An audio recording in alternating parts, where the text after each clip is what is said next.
is it listed in main board or catalyst?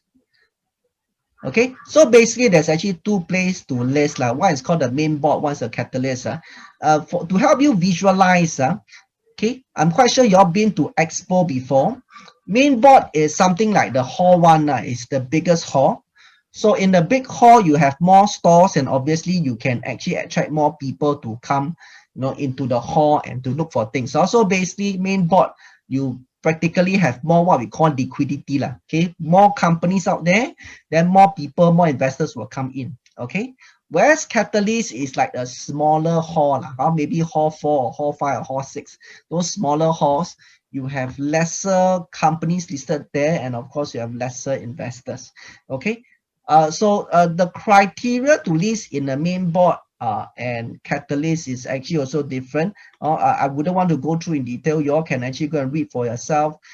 This is actually at the sgx.com. How do I actually come to this page? Listing main board catalyst, you can see. So basically to list in catalyst is actually a lot simpler.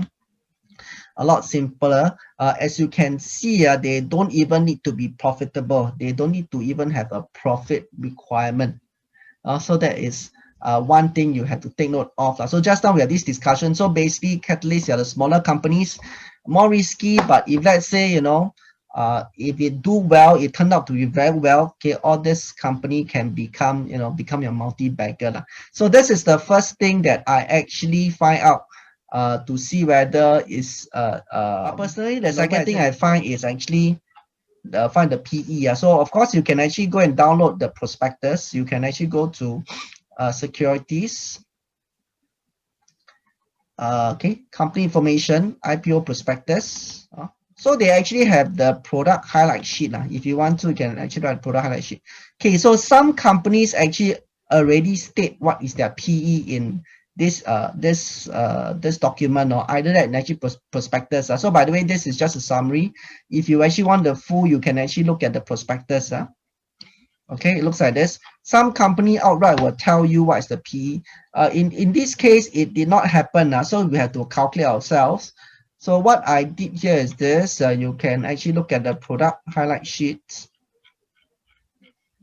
Okay, it can actually give you key information, like for example, they actually show you the earning per share. Okay, the earning per share. If let's say for example, we just look at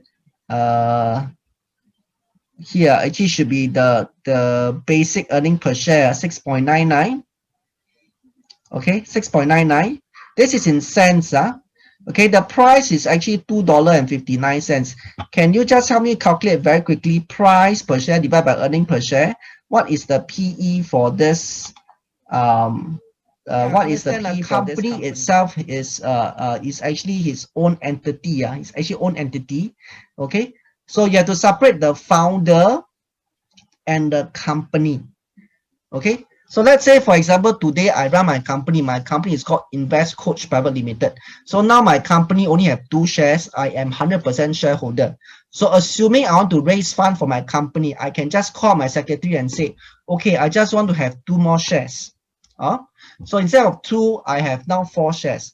If these 2 shares, these new shares, I actually sell to you, some of you actually buy these shares. You may sell each share at, let's say, $100,000. Okay, I sell 2 shares, 200,000 go to the company. It belong to the company. It don't belong to me. Okay, so you have to segregate. But now, if let's say I have existing 2 shares in the company, I don't have new share. This 2 share is mine. I sell one of the share to you. And if you pay for that particular share, the money actually comes to me and not into the company. The technical term is actually called vendor shares. Then the one last thing I would want to do for IPO is actually this. Let me share screen again.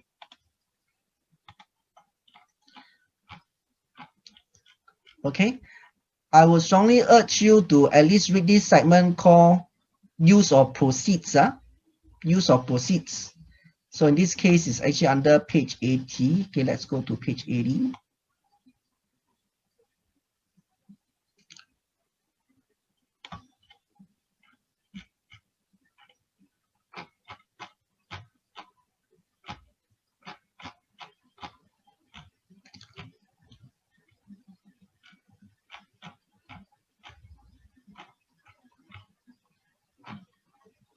Okay, use of proceeds. So it actually states here we intend to use the proceed for capital expenditure, buy new machineries. Okay, this is okay. R&D engineering for entry a new end industry. Okay, this is say construction, renovation of new existing product facility. I think okay. General corporate and working capital purpose. Let's see how much is that. Okay, 20 million. 20 million. Okay, so personally, again, I just want to share my personal thoughts. Okay, all these are okay. So if let's say I raise funds to actually buy new things, to actually invest in new business, that's fine. Okay, like what they're actually showing here. Okay, like what they're actually showing here, they actually want to expand. They actually raise funds to expand the business. If let's say I raise fund to pay off debt, I raise fund to pay off debt, or this company raise fund to pay off debt, then I again be very worried.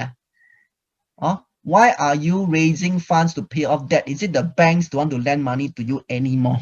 Okay, because from a business perspective, okay, selling away stocks is like can be like selling away your son like that, or like selling away part of your son or some part of your children.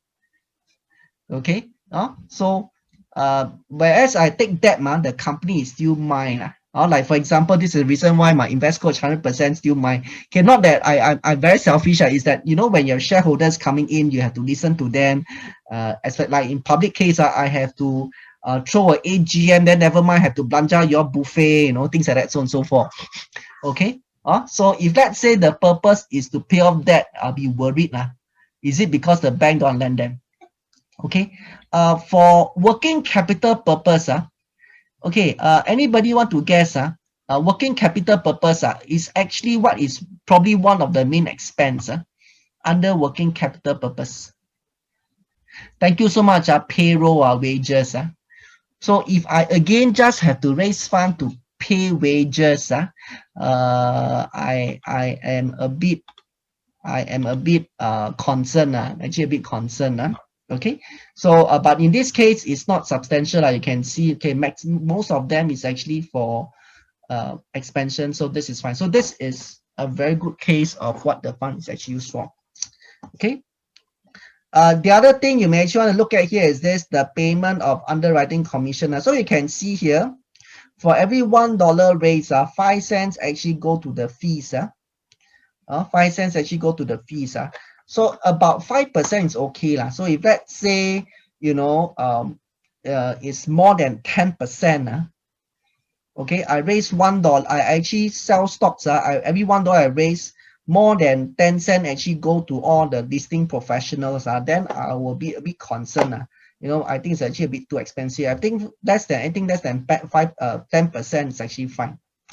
Okay, so these are the few more things that for IPO and take note. Again, like for example, what we mentioned just now here is this. In my case, is that I'll look at the PE. Okay, go and find out the PE, may not be so obvious. Then of course, just now what we talked about, the vendor shares, whether it's their vendor shares and usage of funds. So these are the few things on top of our normal standard analysis, business analysis, financial statement, 6 tests, that what you still can do. Okay, and of course valuation. So this is what on top of what we do.